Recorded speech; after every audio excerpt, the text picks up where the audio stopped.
from Epic Conversions, and today I want to talk to you all about. I think I titled this "Never One and Done," um, and I want to explain to you what that means. The best way for me to explain this concept of never one and done, and what I'm talking about when I say never one and done is I'm talking about content and content topics, right? And like for me, the best way I can explain it is when I create a piece of content, um, especially like paid content, I always look at it like a movie franchise. I don't look at it like it's just a one-time thing. Um, Let me give you an example of what I mean. I'm kind of like getting off track here. This, for example, is an omnibus of Miracle Man, right? Miracle Man was a comic book. Now in the 50s, I think it was in the late like 1953 to like 1962 or something like that. This was published. It was called Marvel Man, right? But then it stopped. It ran for like I said, it ran for like 9 years, I think, and it stopped. And what happened was in the 80s, they brought it back under this new name called Miracle Man. All right. So Marvel Man was like, you know, he was kind of like this Captain Marvel character. He was kind of like this, you know, got kind of typical, 50s, 60s superhero character. He went on adventures. He beat up the bad guys. Yeah, he stopped the villains. In every issue, you'd have like, nice handy dandy conclusions. They wrapped up in every issue. So when this came back in the 80s, the author, the guy who was writing it, Alan Moore, they were like, okay, what he was interested in what happened after, Marvel Man stopped in 62 or whatever. What happened after? What was the next thing that happened, right? And so he put this whole like thing together. This is like the omnibus right here. He put the whole thing together about like what happened after all that stuff. And it was crazy because the whole thing ended up being like all that stuff that happened in like the 50s and 60s, that ended up being like a dream. Like he was in this, you know, weird technology that kept him asleep because the guy who had created him, Gargunza, like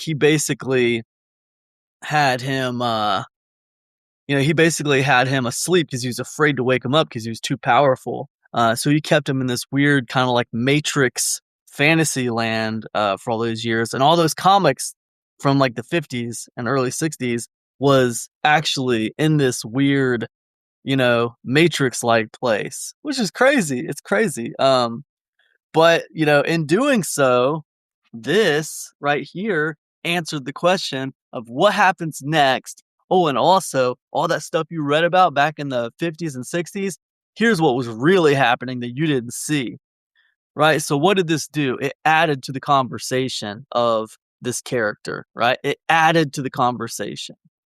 So that's a really good kind of context for how I view information products. When I put an information product out, like I never see it as a one and done situation, right? I always see it as I'm starting a movie franchise. It's not a movie, it's an information product, but the idea and the concepts are the same. I have built this kind of framework for what this is and what we're going to be covering here. And then, like, there's always probably going to be a sequel. I'm always going to add more to this conversation, just like this Miracle Man thing. Way back in the day, the first product I ever put out for Epic Conversions was called Affiliate Rising, and it was all about like affiliate marketing, right? So then a few years later, I put out a product called Affiliate Rising Reloaded, right? And it was basically a sequel, right? And you think, well, what did you talk about in Affiliate Rising Reloaded? Well, I basically took the premise of Affiliate Rising, and I just asked myself, like, do I have anything else to add to this conversation? Have things changed? Because in the world of, internet marketing and information products, things are always changing.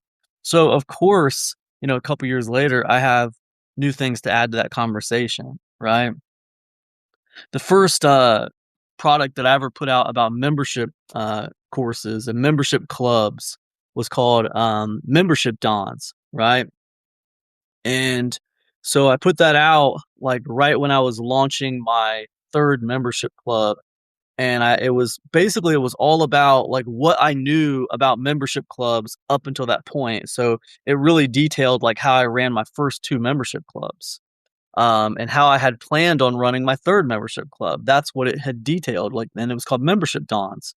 Well, like a year later, I put out another course on membership clubs, and it was called The Drive, right? And The Drive basically it was a spiritual sequel to Membership Dons, right? It wasn't called Membership Dons 2, but it was basically a spiritual sequel to Membership Dons, much like Miracle Man. This omnibus it's really the next part of that Marvel Man saga. Um, it was a spiritual sequel. Even though it didn't call itself Membership Dons 2, it was basically the same. It was covering the same world of Membership Dons. It was operating in that world. Why?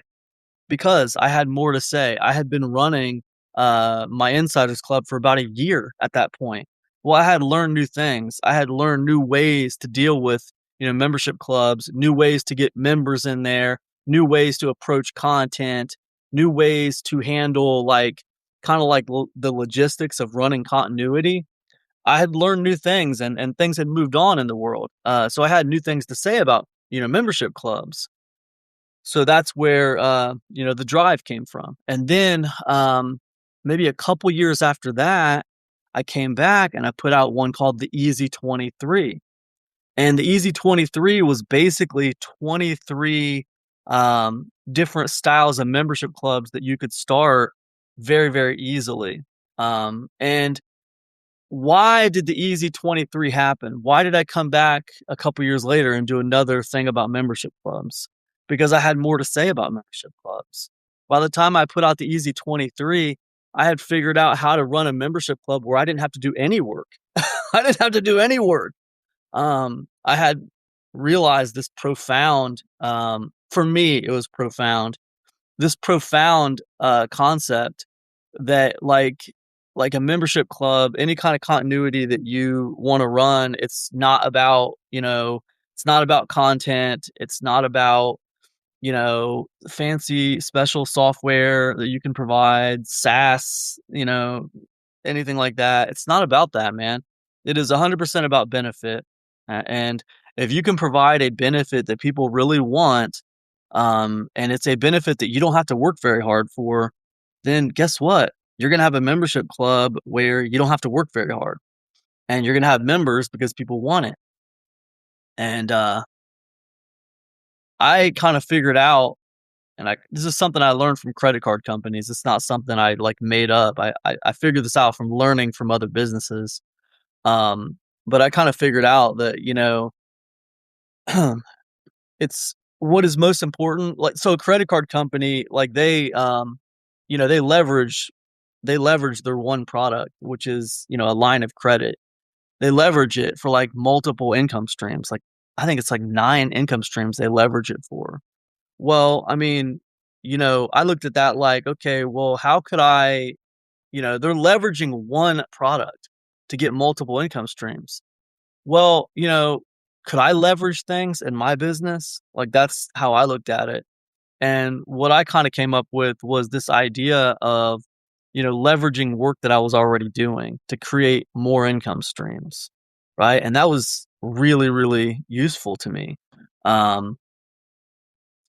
So like my third membership club was called the Insiders Club. And, when I put that out, I was launching a new product every month. I was launching a new information product every single month, and I would basically like so create, package, release. You know, that's the basic formula for info product launching. Create, package, release. You know, you create a one problem, one solution product that solves a problem in your market.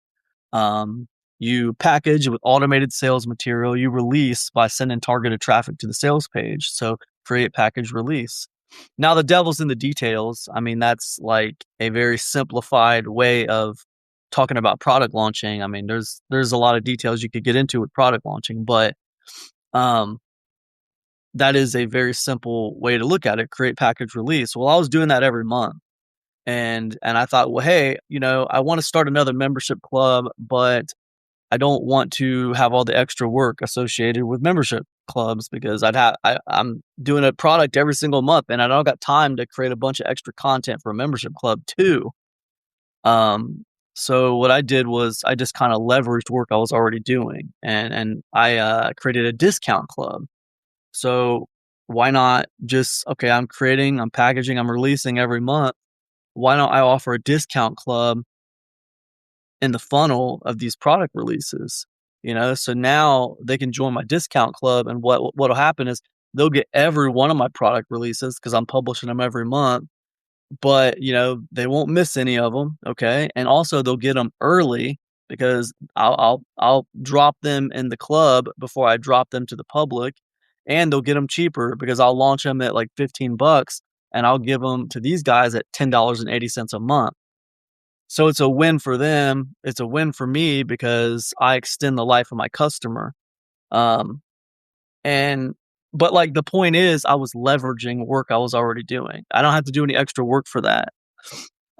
I had a club where it was like, how could I like just not have to do any extra work whatsoever? And I kind of figured out that I could I can offer this affiliate opportunity.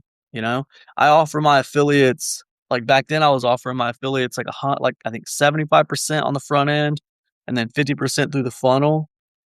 And I had this club, it's called the Super 20 Club. And it was like, if you join the Super 20 Club, you will get um, your affiliate commissions will change. You will basically go to 100% through the whole funnel, 100% through the whole funnel. And I think for that, it was like $47 a month or something like that. I think that's what I was charging for Super 20 Club. But the point is, I didn't have to do anything for that club. I didn't even have to put any content in there. It was just this benefit of having like boosted affiliate commissions. So every time someone joined Super 20 Club, all I had to do was take their specific affiliate commission structure and change it to 100% through all the funnel. So they got 100% through the funnel of every product I put out. That was a great club. I didn't have to do anything for it. Um, the reason why I ended up closing that club is because of, just liability. Like I didn't like the idea of just letting anybody be my affiliate who joined the Super 20 Club. Um, Eventually I got really particular about the affiliates that I took on and the people I wanted to allow to promote my stuff. Um, so that's kind of why I kind of closed that club down. Too much liability, man. I don't want just anybody promoting my stuff. But I just talk about that as an example of how you can leverage benefit to produce continuity income. Um, and the only reason I'm talking about that to begin with is just because we're talking about this idea of franchise, right? And I'm mentioning it because membership clubs and that topic of membership clubs, that's been a really big franchise for me as far as like content is concerned. I did membership dons, then I did the drive, then I did easy 23, then I did something called the 90-day continuity workshop, then I did the 4-day fat and sassy auto pay challenge or something like that. But all those things I did, membership massacre. I did I did a lot. I did a lot of info products about various aspects of membership clubs.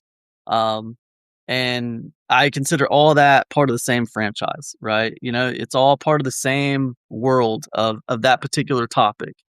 Um, then, like I got several topics, and I could talk about it on and on. Different products that I've done that all kind of fall into the same, several little categories of topics. Most recently, I did this series called The Lazy Man's Guides, right? And I did 10 of them.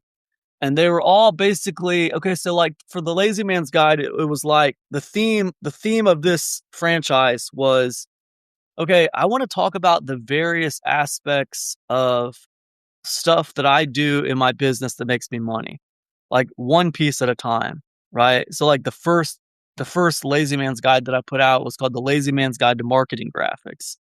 And I talked about marketing graphics. Then I talked about Lazy Man's Guide to Low Ticket Affiliate Marketing. Then I did Lazy Man's Guide to Low Ticket Membership Clubs, and then Lazy Man's Guide to Email Marketing, and Lazy Man's Guide to Black Friday, and just different Lazy Man's Guides to pricing and stuff like that.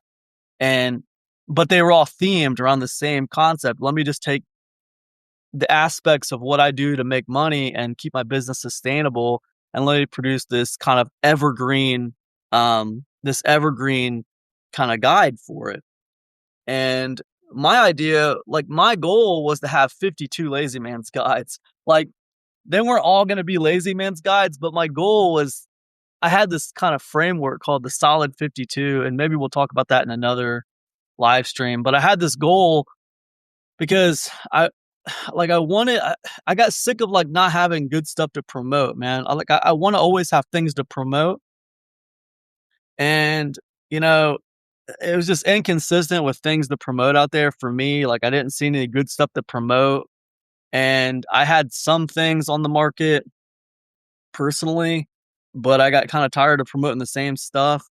And so I was like, you know what I want? I want like 52 products, okay? And these are going to be evergreen products, and I can rotate through them every single week. Every single week, I can I can just rotate through them. So I will only promote this product once a year if I have 52 of these on the market. And if they're evergreen, then I can always just circle back around to the solid 52. That's what I wanted. Um, and they weren't all going to be Lazy Man's Guides. That was just one kind of like franchise within this solid 52 framework that I wanted to set up. Um, and so anyways, the point is that franchise existed, and it still does exist. It's off the market right now. I put a bunch of stuff. I only have one product on the market right now, and that's Epic Conversions Monthly. I just opened it up a couple weeks ago. If you're interested in Epic Conversions Monthly, just go to epicconversions.com, scroll down, you'll see a link to Epic Conversions Monthly. That's what I have on the market right now. I took all my products, put them off the market for a little while. Doesn't mean they're not there to help me do what I want to do, but they're not available for sale right now. Um, so, and I did that for a few reasons. It was quite strategic, but I think that's how you got to do it sometimes. Sometimes you got to kind of shuffle the deck. But I lost my train of thought. Oh yeah, we're talking about franchises. I did another product called a field guide to vibe coding. This was like early last year or something like that. It's called a field guide to vibe coding. And the whole idea with the field guides, I wanted to do these field guides, and the whole idea with the field guides was that they're going to be very topical. like like if I wanted to do like a field guide about Substack. That's what I would choose a field guide to talk about Substack. Because I could talk about it. It would be very topical. It'd be very right now. The information might be outdated by next year. You know what I mean? So it's like field guide is kind of like more like less evergreen and more like right now. It's kind of like riding the hot hand. Like if I wanted to ride a hot hand that was right now, I would go field guide. Like that's the whole theme of that franchise. It's field guides for this subject, field guides for that subject, whatever. All kind of published under this kind of umbrella term, field guide to whatever. Um, but the point is with these franchises I'm talking about, all I'm saying is when you publish an info product, you shouldn't look at it like, okay, that was a great idea. You know, I love this product. It's a great idea. All right, now what's next? Let's move on to the next one. Remember, like when you publish that product and you put it out there, that's not the end for that product. You know what I mean? Like you haven't just created a product, you've created a franchise. That product's just the beginning. That's the beginning framework for the entire world that that product will generate for you. And if you look at it like that, what's going to happen is your paid content will serve you much better. It will be far easier for you to come up with ideas because you don't have to come up with as many ideas. You can revisit old ideas that you had and just ask yourself, do I have anything new to add to this conversation? It's been like a year or two since I put this product out. Do I have anything new to say about it? Um, and generally, you'll find you will. And this doesn't just apply to your paid content. This also applies to your free content as well. Like this video I'm producing right now, that you're watching this live stream right now. It's called Never, whatever I call this thing, Never One and Done or whatever. Um, this video, this idea, like I can look at free content that I put out a year ago and I can say, do I have anything new to add to that conversation? So the ideas that you have, that you publish as free content as well, your notes, your posts, your video streams, any kind of content that you put out there, your ideas, you're building little franchises and you got to ask yourself, what else do I have to say about that? Do I have anything else to say about that? It was like a year ago when I published that.